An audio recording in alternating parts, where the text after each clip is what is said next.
ለምን ለብቻዋ መቆየትን እንደመረጠች ልንገርህ። በዚህ ዘመን እውነተኛ ፍቅርን መፈለግ ከንቱ ድካም እየመሰለ መጥቷል። አየህ፣ ለብቻዋ መሆንን የመረጠችው ወንድ አጥታ አይደለም። የምትፈልገውን ፍቅር የሚያፈቅር የምትመኘውን ፍቅር የሚያፈቅር ሰው ነው ፈልጋ ያላገኘችው።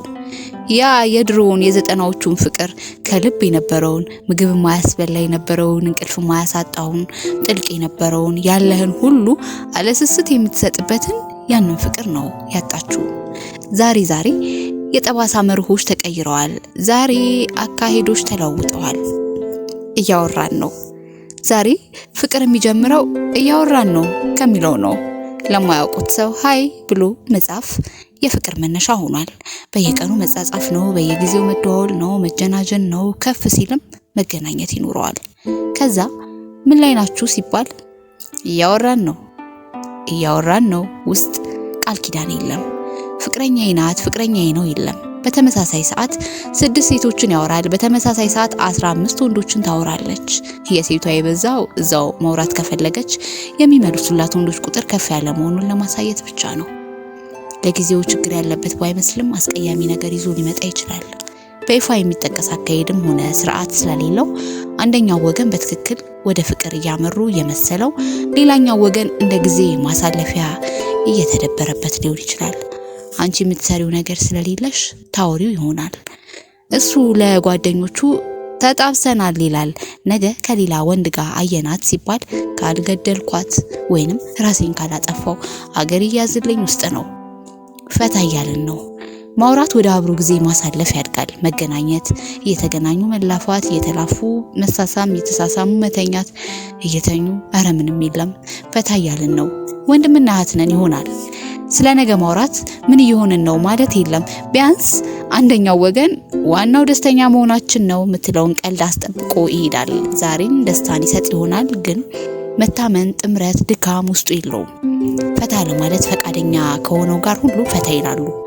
አንደኛው ወገን እንዴት ማለት ሲያመጣ ምን ታካብጃለሽ ካልፈለግሽ ንኪው ነው መልሱ። አረገዝኩ ስትይ እንዴት ይልሻል። እንጧይሽን ሲመጥ እንዳልከረመ ኮንዶም እንጠቀም ስትይ ስሜትሽ ይበርዳል ያለሽ፣ ፒልስ ተጠቀሚ ስትላት ጨጓራዬን ያመኛል ያለችው በኋላ ማህፀኗ ሲታመም ለቅሶ ይሆናል። አስወርጂው የሚለው ትቶሽ ከመሄዱ በፊት የሚለግስሽ የመጨረሻው ምክሩ ይሆናል። ምክንያቱም ጭንሽ ስር የነበረው ፈታ ለማለት እንጂ አባት ለመሆን አልነበረም። እየተያየን ነው። ይሄ በጓደኝነትና በትዳር መሃል ያለው ነው። ቅልጥ ያለ የፍቅር ጨዋታ እስከ ማባያው ይቀርብበታል። መላፋት፣ አብሮ ማምሸት፣ አብሮ ማደር፣ መሳሳም ይኖረዋል። ሁሉም ግን በር ተዘግቶ እንጂ በአደባባይ አይደረግም። ለምን? ገና እየተያየን ነዋ። ከጓደኛ ወይም ከቤተሰብ ጋር ድንገተኛ እያስመሰሉ መተዋወቅ ይኖራል። ጓደኛዬ ነው፣ ጓደኛዬ ናት ማስተዋወቂያ ታርጋዎች ናቸው። ለብቻ መቆየትን ካለመፈለግ፣ ቋሚ ግንኙነትን ወደ ትዳር አሳድጎ አብሮ ለመኖር ካለመፈለግ ወይም ትዳርን ከመፍራት ኃላፊነትን ከመሸሽ የአንድ ወገን ፍላጎት ብቻ በማየሉ ሊሆን ይችላል። ሴቷ ሚስት ለመሆን ምን ቀራት እስኪባል ድረስ ያሉትን ነገሮች ሁሉ በፍቃደኝነት ታደርጋለች።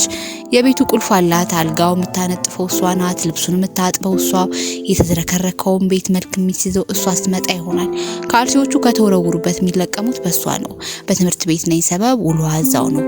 በድንገት ጋባዧ እሱ ነው። ካርድ የሚሞላው እሱ፣ ከነ ጓደኞቹ የሚያዝናናት እሱ ነው። እነዛን በስክሪንሾት የምትሰበስባቸውን ቦርሳና ሹል ጫማዎች የሚገዛው እሱ ነው።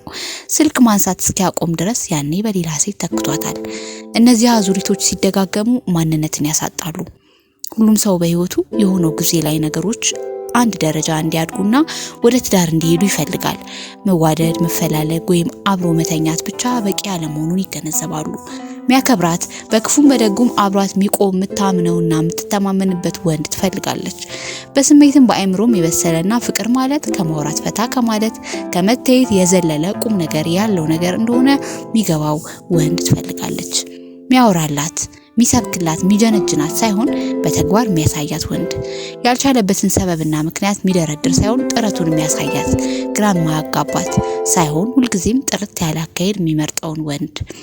አብሯት እያወራት የሚተኛውን እንጂ ከተኛች በኋላ የሚጽፍላትን አትፈልግም።